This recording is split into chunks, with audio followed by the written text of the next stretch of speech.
month were less than 50% white authors, check. Asian representation that matches or exceeds the U.S. population, check. More trans and non-binary authors, check. But I want to do better. Chloe wants to do better.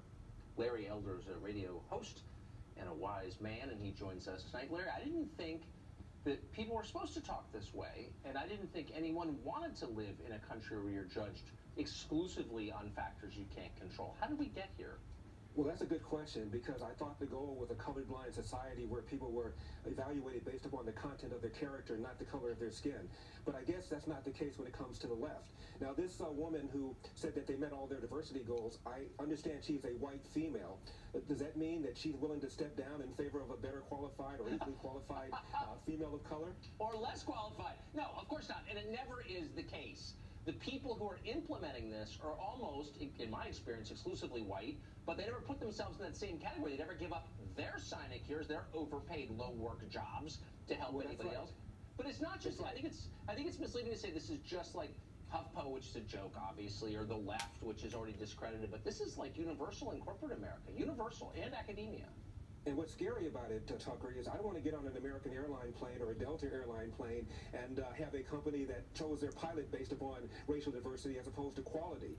That's the problem with this. You have schools, for example, that are lowering standards in order to achieve diversity. And what's happening is a disproportionately large number of these students that, quote unquote, benefit from lower standards drop out. So you're hurting the very people that you're trying to help. Why don't we do something about improving K through 12 so that kids in the inner city graduate and can read, write, and compute at grade level? But the Democratic Party opposes vouchers, which have been proven to be a much better way of achieving that objective than these government schools that you're mandated to go to. Well, it's such a deep point, and it almost seems like there's a connection. The more that we do kind of symbolic nonsense like that HuffPo lady is doing, the less time we spend worrying about things that matter, like underperforming schools that actually are hurting people of color, by the way, but nobody seems to care anymore. Why is that?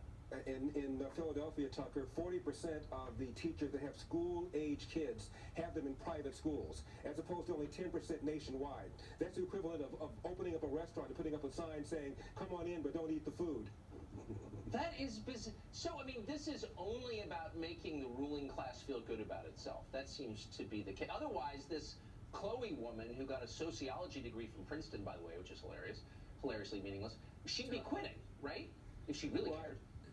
I guess, but really, if the Democrats really cared about black people, what they'd be talking about is the large number of black kids that are raised without fathers. It's about 73% now, and in 1970, the number was 25%. The question is, what's caused it to be a tripling of the percentage of kids, black kids born, who were born outside of wedlock? And the answer, in my opinion, Tucker, is the welfare state. What we've done is incentivize women to marry the government. We've allowed men to abandon their financial and moral responsibility, and we're not having a national conversation